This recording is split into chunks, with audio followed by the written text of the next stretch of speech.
Good morning, church. We're going to start off by a special request by Sue Rotrine for her birthday. And so here we go. There's a dedication in the program, and she says, "Thank you, Jackie Sandberg, for creating this special music to commemorate Sue Rotrine's 85th birthday." Happy birthday, Sue.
Good morning, everybody. I'm with child right now.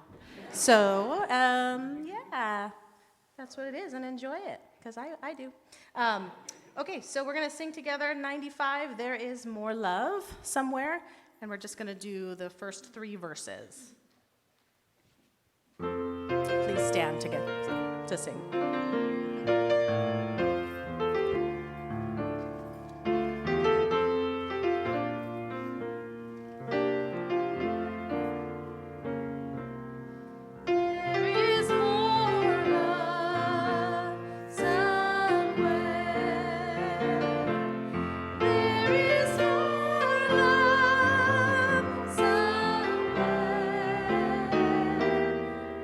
Gonna keep on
Good morning.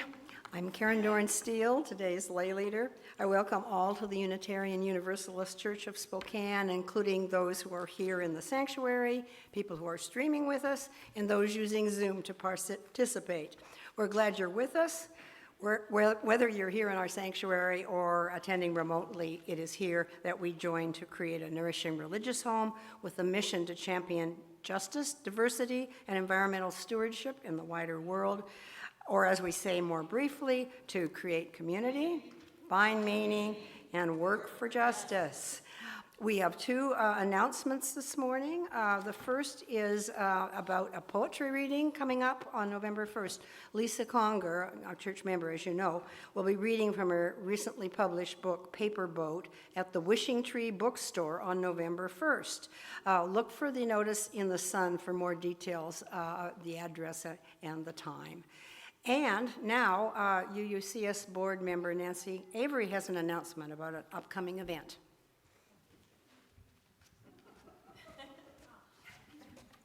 Good morning. If this is your first time here, no, I don't always dress like this.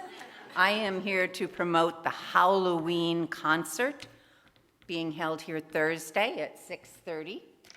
Tickets are $15 each or 2 for $25.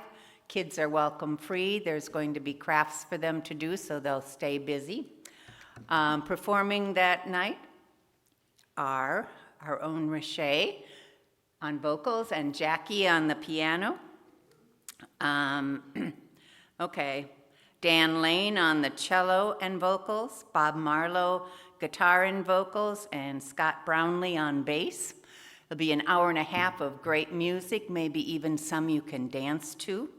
Beer and wine are available that evening for a suggested donation of $5, and I'll have apple cider. Costumes are strongly encouraged, and I have eye patches for sale so you could have a costume today when you leave for a donation of $3. It's going to be a fun evening, and our wonderful daycare providers, Emma and Bella, are going to be keeping an eye on the kids so you can enjoy yourself. So I have tickets for sale in the back. You can buy today, you can buy the day of at the door, or you can go online and donate online. Just be sure and mark it concert, okay? Hope to see you at the back table. Thanks, whoops, thanks.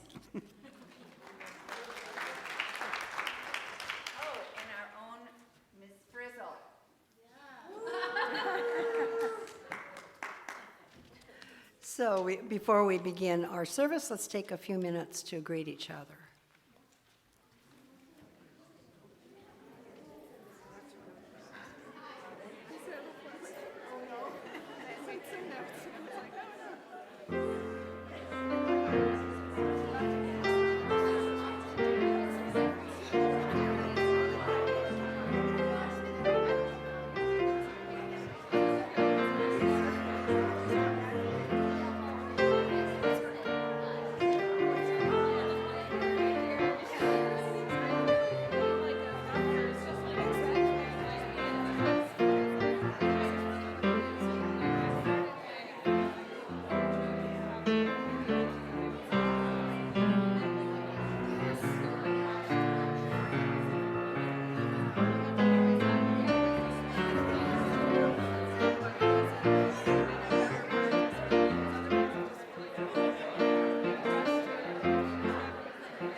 We now turn from our informal greetings to formally begin our service by lighting our chalice, the symbol of Unitarian Universalism, of our unity and solidarity, of our openness and inclusion, of our community and individuality.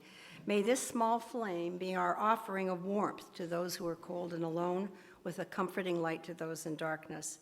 May it be a flame that ignites justice in our world, with a beacon of hope to those in need, and may it reflect at least a spark of truth wherever truth has been lost, and cast a healthy shadow of doubt where it has been found. You may have heard these troubling numbers already. In Spokane, at least 1,200 people are homeless on a given day. We need 13,000 new homes just to accommodate population growth by 2046. But we also urgently now need to build 9,000 additional homes in that same decade to address homelessness and overpriced housing that families making less than $72,000 a year cannot afford. We have made some progress. Our city council voted last week to begin spending a pool of money, $7 million, from a new affordable housing sales tax authorized by the Washington State Legislature. In jumpstarting that effort, Spokane Mayor Lisa Brown has honored the work of the Spokane Alliance, of which our church is a dues-paying member. It is now named HEART, an acronym for Housing, Equity, and Attainable Residences Trust Fund, echoing the name of the Spokane Alliance's HEART team that has worked to create and utilize that money. Several of our UU members are already volunteering for the HEART team, and we would certainly welcome more. Today, we're honored to hear from one of the key players in Spokane's fight for affordable housing. Amy Manning has worked in housing and homeless services in Montana, Idaho, and Washington for 22 years. She's now the executive director of the Spokane Regional Land Bank, a program of the Spokane Low Income Housing Consortium. She also serves on Governor Ferguson's Affordable Housing Advisory Board and volunteers with the Spokane Alliance HEART team. Amy studied government and women's studies at EWU and University of Montana and is an EWU graduate. As a child and a young adult, she herself endured poverty, housing insecurity, and homelessness, experiences central to her commitment to housing and economic justice. She currently lives near us in West Central with her partner Ken, her youngest son Indiana, and their dog and cat. In her address today, Amy will share her perspective on how to build community and change our world. That comes a little later in our service, but let's give her a warm welcome.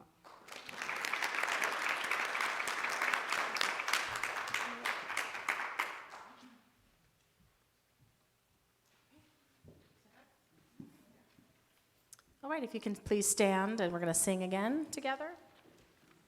And this is called Comfort Me. And we're singing only 3 verses, first, second, and third.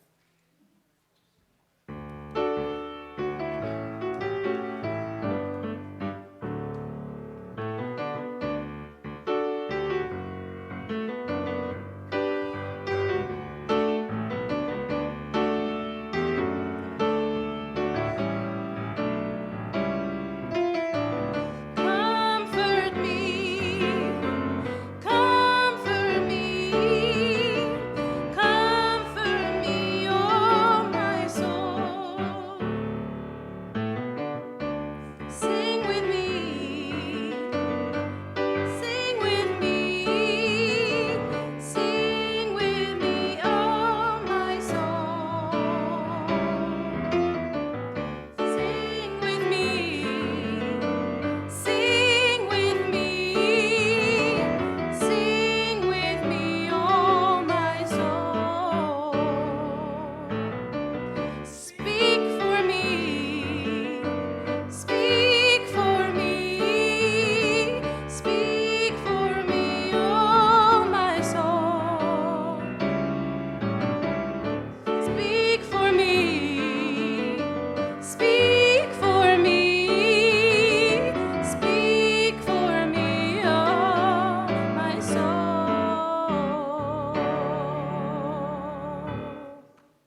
Each time we gather as a congregation, there are always those who are with us in our hearts and minds and whom we want to wrap in our love and care.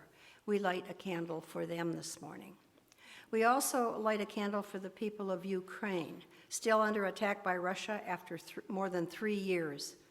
We mourn victims of violence in the Middle East, whether in the Gaza Strip, the West Bank, Israel, Syria. We also deplore threats to free speech in our own country, attacks on immigrants by Trump's ICE force, and the astonishing destruction of the East Wing of the White House to create a billionaire-funded ballroom. Let us share a moment in silence, embracing others who are here in our hearts.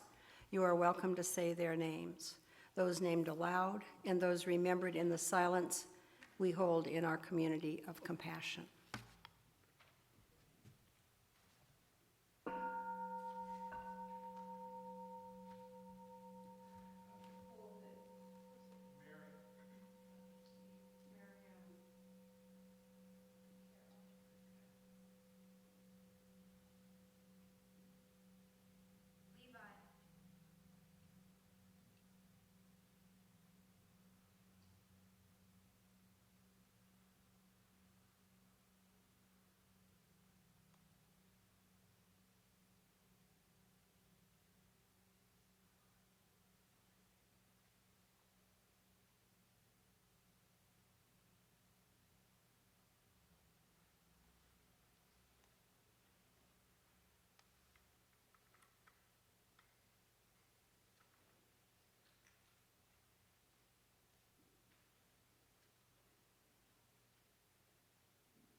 We now gratefully give and receive this morning's offering, which sustains this community and its mission to the larger world.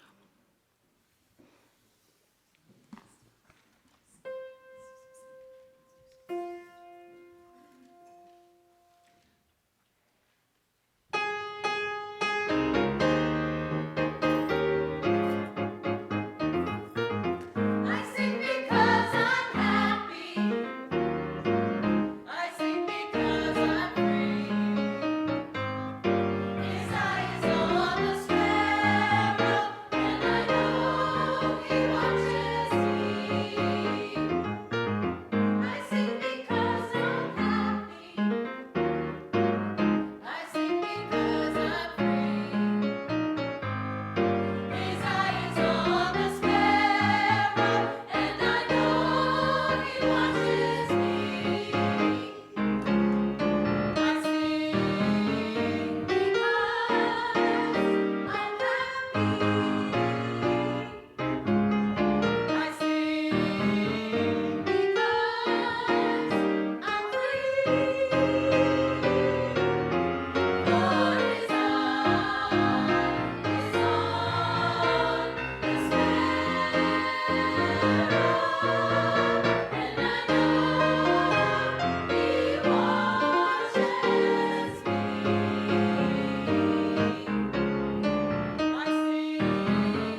was fabulous. We need a happy note in a dark time.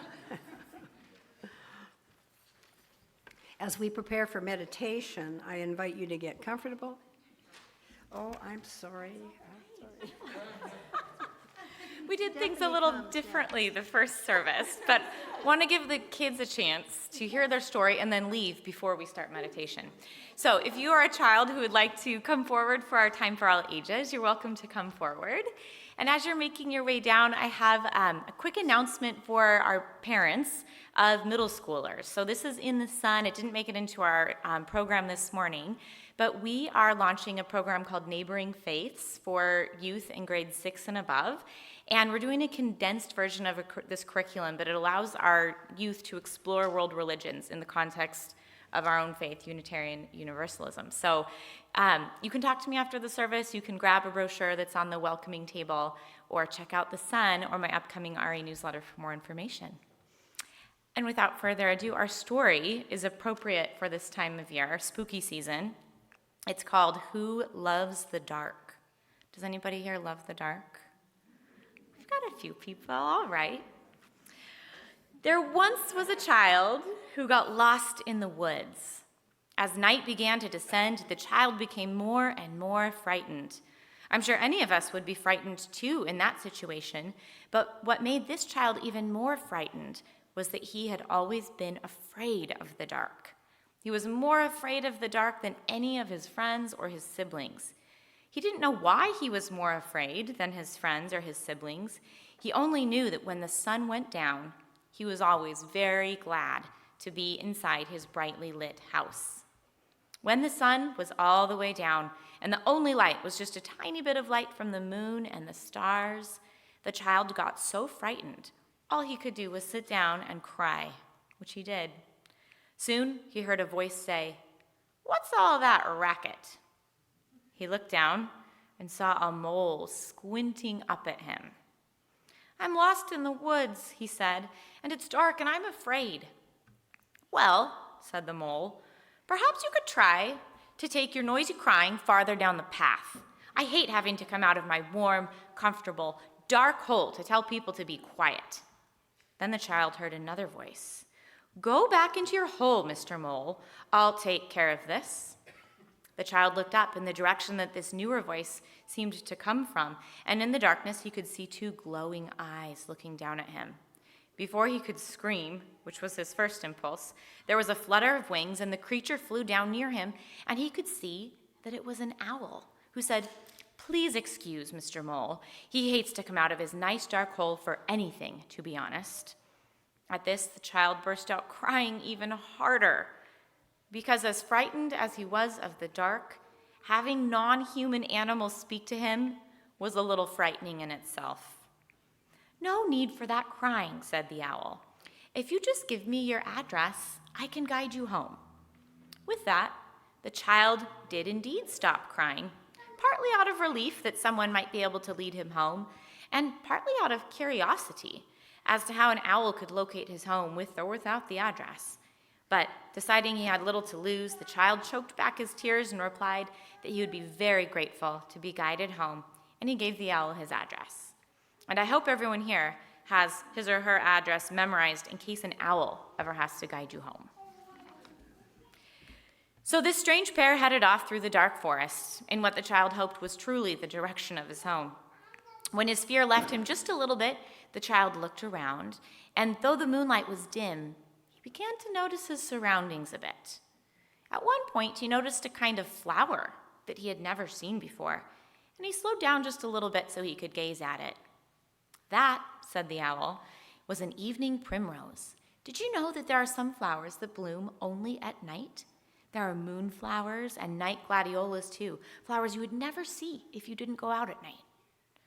After a while, the owl said, as if musing aloud to herself, "And of course, there are animals too who love night and darkness. Me, for example, I love the dark. In the daytime, the light hurts my eyes, so that's when I like to go into my tree and sleep." To this, the boy replied, "Well, I like the daytime. I can see to kick a ball. I like the hot sun at the beach. When the dark isn't scary, it's just boring." "Boring, you say?" replied the owl. and she clearly had some opinions to express on this point. But just then, there was a fluttering and a squeaking around their heads. It took the child a few minutes to figure out what it was, and he shrieked, "A bat!" And he started flailing his arms to knock the creature away, shrieking the whole time. The shape backed away, hovering just out of reach, said, "Excuse me, that's just my way of saying hello." "Well, hello to you, Mr. Bat," said the owl. "This child was out here lost in the forest, and I'm helping him find his way home. You're not hurt, are you?" "Well," said the bat, "I'll probably have a bruise on my backside, but I think I'll live." "But you're a bat," said the child, "a creature of darkness. Weren't you trying to drink our blood?" "No," said the bat, "but I've been eating lots of yummy insects who would have been biting you if I hadn't been around. Anyway, I couldn't help overhearing what you said about darkness being boring. If you want to come just a little bit out of your way, I can show you something really exciting." "My parents always told me never to go any place with strangers," said the child. "Owl will vouch for me," said the bat. "We've known each other for years and years." Owl agreed that Mr. Bat was indeed an upstanding citizen, so the group went off the path and traveled through the deepest forest for what seemed like just a few minutes, and they came out onto a dark beach. "Here we are," said the bat, and before them was the most beautiful sight the boy had ever seen. The stars glimmered over the ocean, and he felt a deep, deep peace, even in the darkness. So happy Halloween, and please join me in singing the children out to Children's Chapel.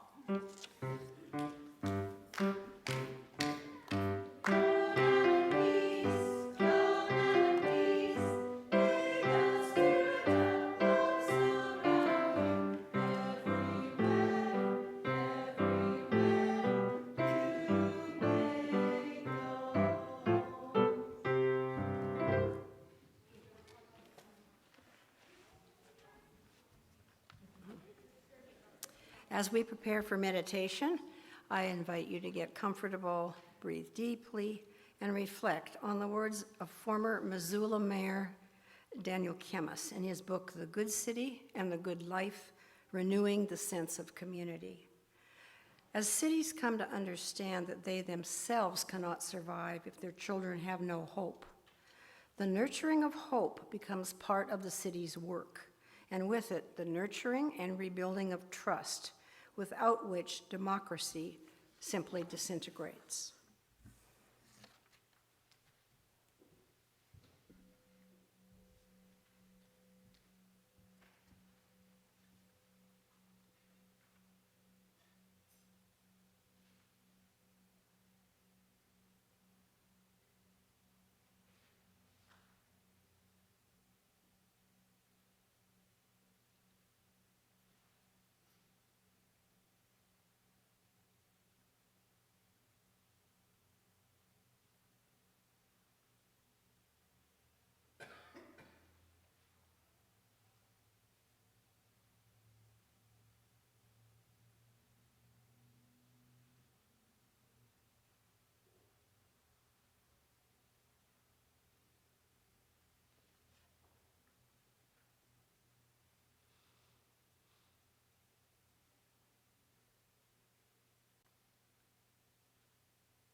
And a woman who held a babe against her bosom said, "Speak to us of children."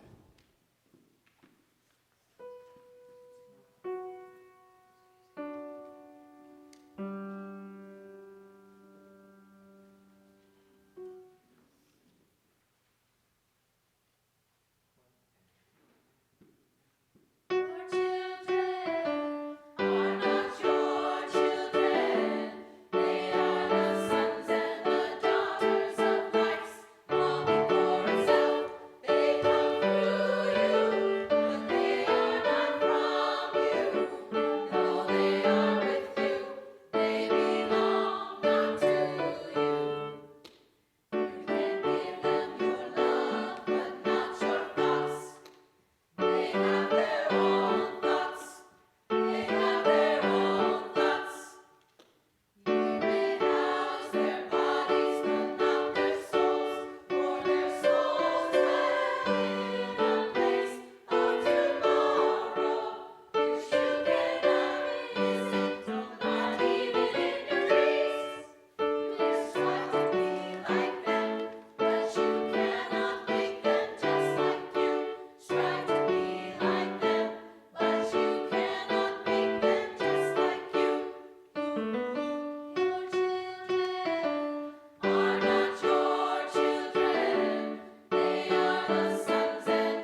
We're now going to hear from Amy Manning, and we probably will have a few minutes for questions at the end.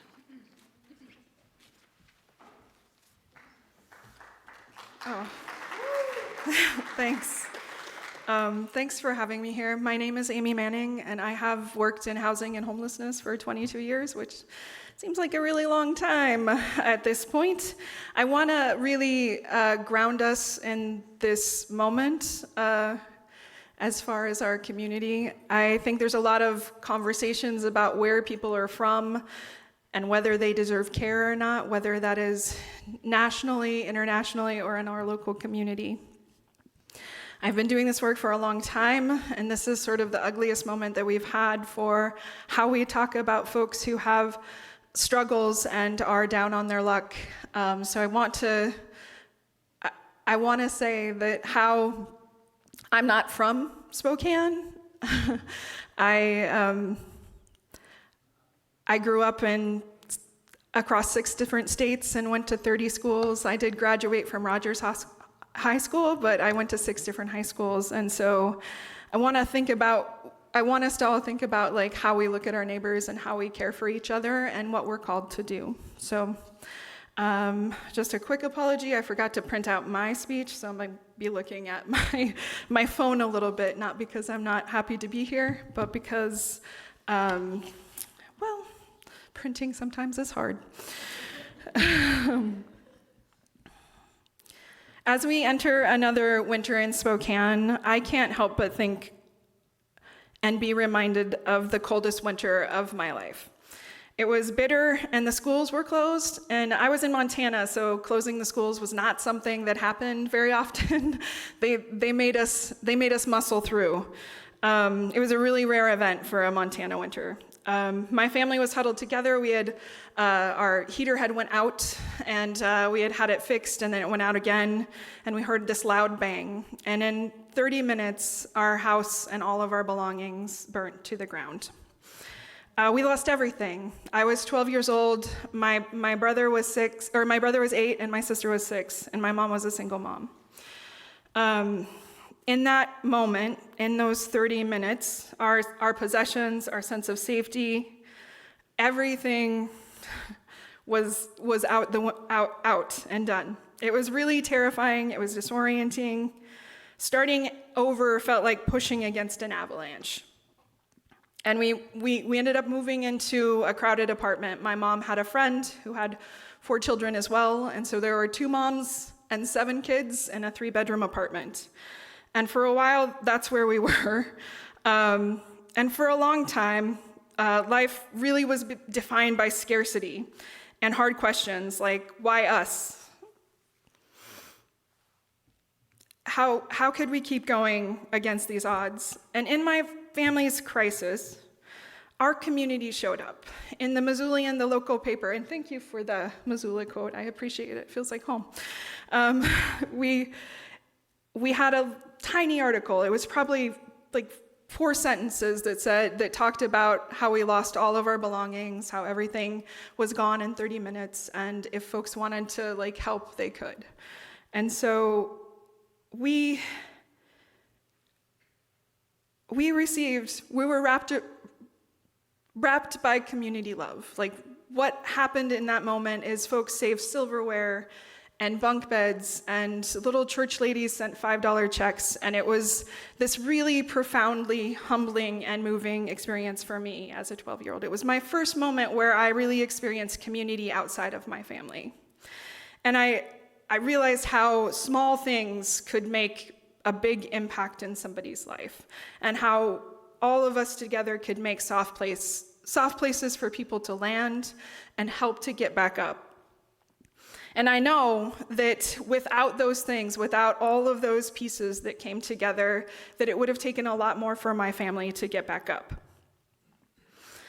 I also saw how hard everything was when you're homeless. From getting to appointments, to getting to school, to like making sure that you had appropriate clothing. I had won the spelling bee that year in my 7th grade competition, and I was not allowed to like participate because I wasn't in the same school district. And that those moments like impact you, right? Like where you're from, what you can do, and who you belong to, and who counts. This core piece of experience of my life has I didn't think when I was 12, I'm going to do housing and homelessness for the rest of my life. That was not how that happened. But like as I moved through college, the need to make my community live up to the ideals of belonging and opportunity became the center of my mission in life. I carried it with me through college, where my path changed, but the search for community of belonging and inclusion continued. I joined anti-racist protests. I organized for living wages. I advocated for expanded healthcare insurance for children. I worked for LGBTQ rights. I really took my individual mission as part of the community. And at that point, I didn't really understand what community organizing and the power of the people and the power of community was doing it. I was just sort of gonna get stuff done. And I knew that housing wasn't just a necessity, but it was really essential for folks to be able to realize. I knew what a profound role housing and safety had for me to be able to realize the work that I had done, and for my person to develop. And so over the past 22 years, I worked for Transitions for a number of years. I worked in the housing at Miriam's house. We built the Home Yard Cottages, which are 24 units of housing that serve folks that have been experiencing homelessness, singles and families. We serve women at Miriam's house that are experiencing homelessness, and also at TLC, families. I worked at Habitat in Missoula, helping families come into home ownership, sometimes for the first time. I talk about this because I think lots of times in this land of despair and perpetual social media and really, really trying times for so many of us, that we think that we can't do anything. We think that all of these problems, housing, homelessness, rise in fascism, are pieces that we cannot do anything about. And I stand here saying that locally, we can do a lot about these things. Each one of us here can work to care for our neighbors and community. And so that's what I stand here. I stand here with a little bit of hope in a time that feels hopeless. I stand here as somebody who has been told oftentimes that there's no way we're gonna solve homelessness, and that homelessness isn't a housing problem, and all of these type of things. And I'm really grateful for Susan and for folks to invite me to talk about that. So I'm just going to spend a little bit of time talking about what we're doing at the Land Bank, because most of my career has been in housing programs for homeless services and that sort of thing. But recently, I worked at Camp Hope for the 2 years that it was open to help folks get from outside into housing.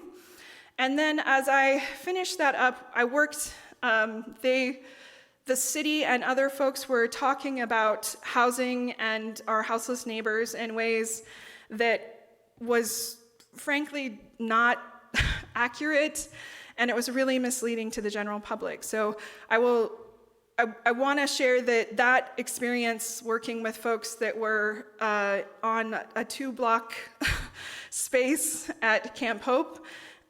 Did not want to be there, they did not want to be outside, and there was not enough shelter, because I know that is something that has been out in the community a lot. And then I will say that the pressure from our local government at the time was to close it down and to arrest both the providers and the people that were in those spaces. And on the day-to-day basis, we were harassed and harangued by the sheriff and the city police. They would bring folks out to march through the encampments. Now we're seeing this nationally too. But these moments were also in juxtaposition with service providers and local government officials that were coming on a day-to-day basis to help folks get their IDs, to help people get signed up for services, to connect with housing, to get proper medical attention. We had doctors and nurses coming out, mental health providers that were able to serve people. So in this situation where our government was not on board with what we were doing, people stepped up to care for people. Now I am working as the executive director of the Land Bank, and Land Bank, you say, what is that? A land bank and land trust often get confused, and what we do is we take in dilapidated, abandoned, vacant properties and get it back into the community for a community asset. So currently we have two properties, because we just closed on one, that will be developed by Take Up the Cause, working with the Black Homeownership Initiative. It's in East Central. It's a property that will have 6 to 8 units of affordable home ownership. Not breaking ground, we just closed on it Friday, but it's a very exciting proof of concept. We're working on some legislation that would allow us to really scale that into a bigger impact. So right now, we're doing it in kind of a rogue way. Working on some legislation that will allow us to hold properties tax-free while we pull them in, improve them, and get them into development, to help us clear titles, to help us, if it's a brownfield, get it cleaned up so that we can work on it. So really trying to figure out ways to reduce the cost of land for affordable housing development. It's a big rise in cost for everyone. So that is the piece that I'm doing. I'm going to conclude this in saying that as we really ask ourselves in the face of many crises, what can be done? We can easily be driven to despair and apathy, but action is really the answer, and using our precious time and energy and using that together, like really getting organized. I know that you all work with the Spokane Alliance. There are groups that are organizing churches to be scattered homeless sites. There are places that are meal sites. There are places that are clothing sites. There's a lot of different work that the faith community has gotten into to help care for our neighbors. But that action, what we do now and how we care for each other, is how we resist those bigger forces that feel impossible. And I would say that local policies matter, and they impact us more on a day-to-day basis than we really understand most of the time. And local elections matter. I heard that Judge Mary Logan was here a bit to talk to you. Those folks that have power to do things, that's who we need to be like getting in there, that can work with us on those things. And she does an incredible job on community court. I want to like open it up for questions of how we might be able to work together on housing, how your church might be able to like get involved in housing and homelessness, or just questions about the work. Yeah. Great. We welcome your questions.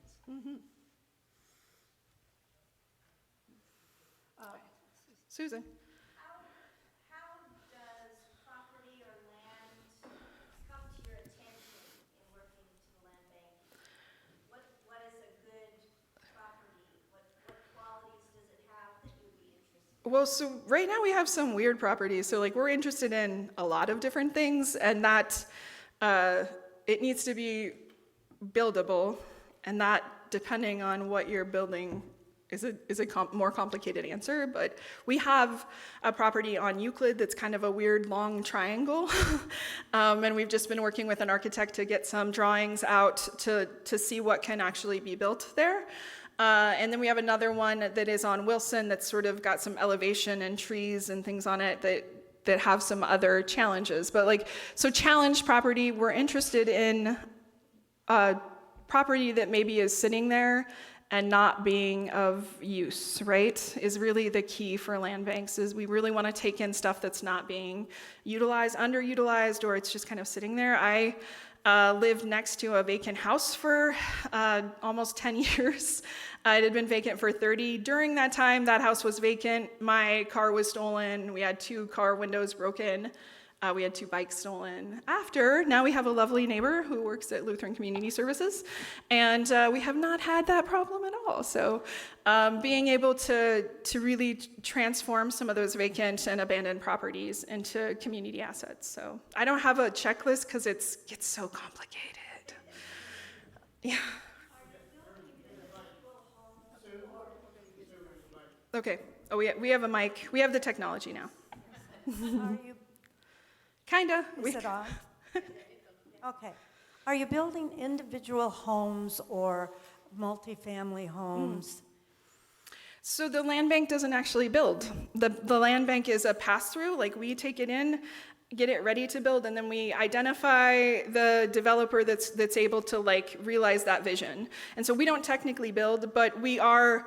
So right now we just have smaller infill parcels, but we have a developer that has offered to sell us at half price, like 50 lots, but it's in Latah Hills, and so there's some other challenges around that. But we could potentially have larger parcels. We also are working with the Washington Department of Transportation, the city of Spokane, on surplus properties that are just kind of sitting there that they're not doing anything with. So everything, the land bank can take in everything to a small, tiny, weird triangle parcel like the one on Euclid, or something like 50 lots in the Latah Valley. Mm-hmm. Hi, Dan. Well, earlier this year, I met with you and a couple others. Yes. And we were exploring at that time a minimalist type of housing, primarily looking at something that would be mass-produced in a plant. And it looks like you've kind of moved from that to working, with existing housing that you're rebuilding and so on, as you just discussed.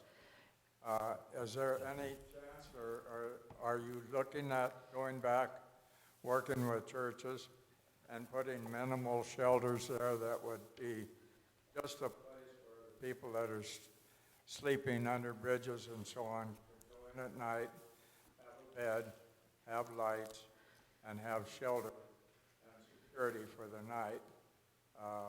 Are you looking at that? Yeah, so that's a really great question, and it does remind me of a stripe of what the land bank is working on that I did not mention, which is we are part of a group that's working with Drew Peterson on faith-based properties, and that group is called Liminal Lands Consultants. It has just recently came up with that name. I've been calling it the Church Land Development Team. So in that area, we're really taking the time to meet with congregations and leadership that want to look at land stewardship as part of their extended mission.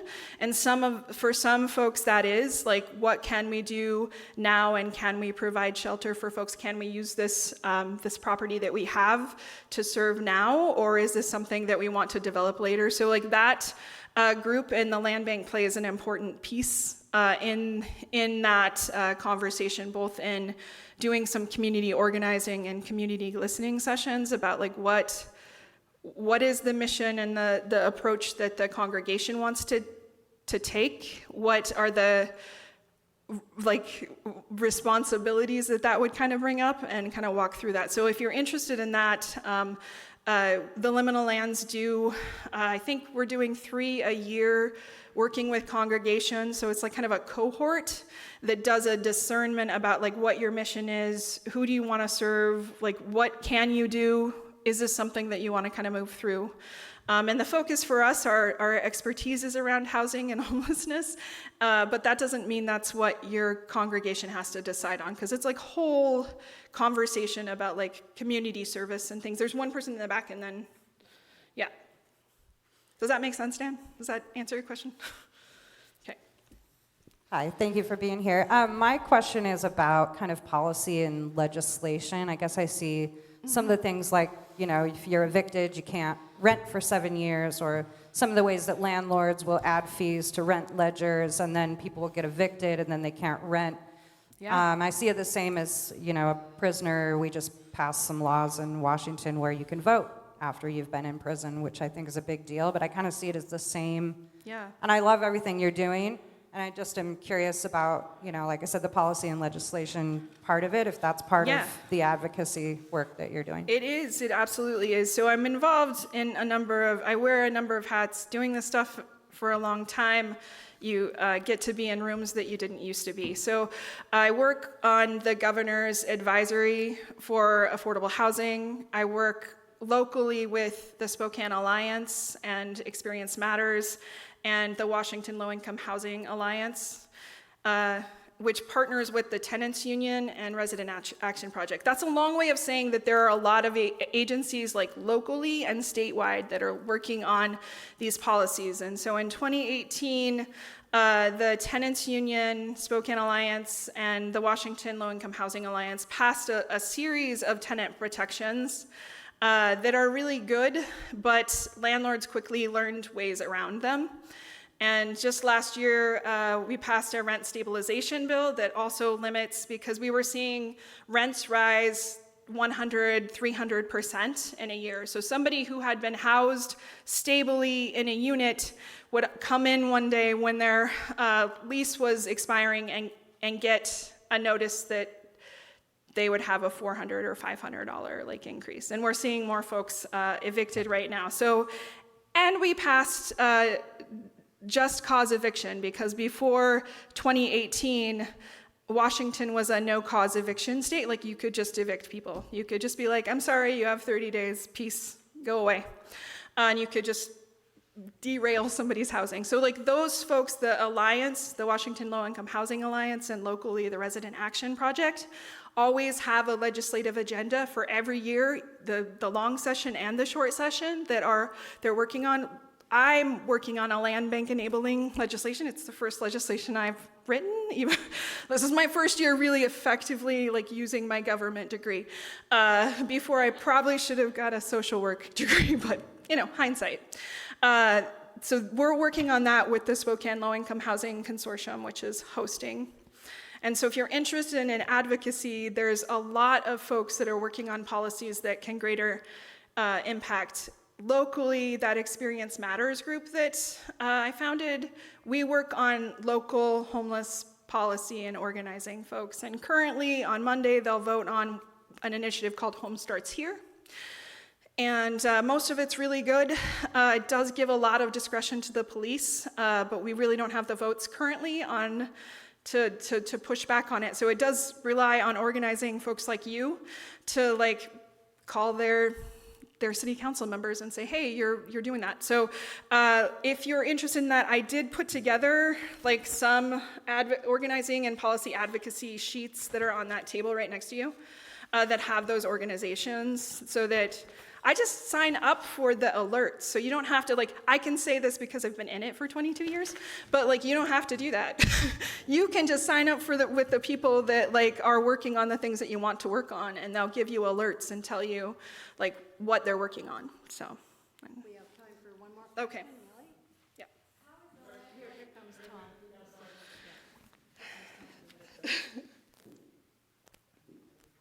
How is the land bank funded? So currently we have a EPA brownfield grant where we do brownfield assessments, and a brownfield is a potentially polluted property that has been polluted for a number of different reasons, industry and otherwise. And so we work on those assessments and identifying. So that funding comes, a little bit of it helps with the administrative pieces. The properties that we have, we sell for nominal, and that helps with it. We have obtained a few grants from the Go West Foundation, which is credit unions. They're very supportive of the work of the land bank. And then also we did like a grant with the city and the county on coordinated low-income housing planning. So right now it's currently mostly funded by grants and sales of properties. In that legislation, like what we're working on to go statewide is there would be some funding, and there's a number of different ideas on the table about how that would work, but there's some funding that we're trying to get allocated to support land banks across the state of Washington. Yeah. Thank you, Yeah. all. What, we have one more question here? Okay, Great. all right. I just had one Sure. question. Do you focus on rent to own as a method to? So with the land bank, we really are a pass-through. And so the approach is to get that property in and out to an appropriate developer. So it could potentially be rent to own. We've oftentimes collaborated with Village Co-Housing in Meade, which they do kind of a manufactured home, and they have like they're doing interesting work there. And then Victoria O'Banion, who works with the Northwest I'm going to get it wrong. It's a bunch of letters, but essentially it's a co-op development, so that like there's people that work together to like own what they have forever. They don't have landlords, they co-own things. And then we're open to working. I guess the thing is we're really open to whatever will work for that property and that developer, and to get it done, because we heard the statistics from earlier, and it's an all hands on deck. And it's not like we don't just need low income housing, we need housing across the spectrum. So some of the other advocacy issues we're working on is to open things up in a broader way, to not have as many. I've never been on the side of deregulation before. It's a really uncomfortable space for me. But like the way that we have regulated housing production and some of these things like manufactured housing or rent to own or condos has really stifled what people can do and how we can creatively respond to it. So one of the efforts is also I work with the Scaling Starter Home Production Plan and the Black Homeownership Initiative on the West Side, and they're analyzing all of those policies to try to like really get to a place where folks can do good work without an act of Congress. Right now, affordable housing costs about twice as much to build as market rate housing, and that is a real bummer. Yeah. How is any of this affected by a reduction in federal funds that we hear so much about? And can you be specific where that is affecting you? Well, in every area possible. Like we're looking at deep cuts to the HUD voucher system, which will make people homeless. Like that's just like we don't have enough subsidized housing already, and if we're eliminating the vouchers that folks can use to stay stabilized when they're on a limited income, when they don't have enough to meet the market rate, we're seeing it in the CDBG, the Community Development Block Grant that helps like churches or other folks that are doing services fix their roof or do those kind of things. That's talk. It's in every area. It's in every area. And in HUD in the 1980s, 85% of the budget, people don't talk about this, but 85% of the HUD budget in the 80s was cut. And we never came back to that. So we have not invested in affordable housing since the late 70s, early 80s. And so these are ongoing, there's a current crisis, but this has been brewing for 50 years. And so this is nothing I say is going to be a quick fix, but building community where we're at and figuring out ways to take care of each other is how we weather this storm. Thank you. Yes. Thank you.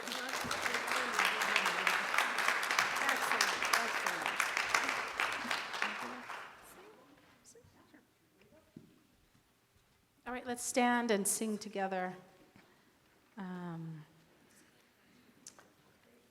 That's right. Though I may speak with bravest fire, which is 34 in your hymnal book.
striving soul, my love profess, but not be given, my love within, the prophet soon turns strangely thin. Come, Spirit, come, our hearts control, our spirits long to be made whole. Let inward love guide every deed. By this we worship and are free.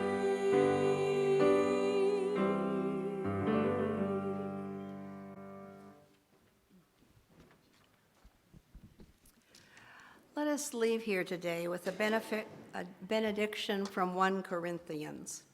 Keep alert, stand firm in your faith, be courageous, be strong. Let all that you do be done in love. Amen. Blessed be, salam alaikum, and shalom.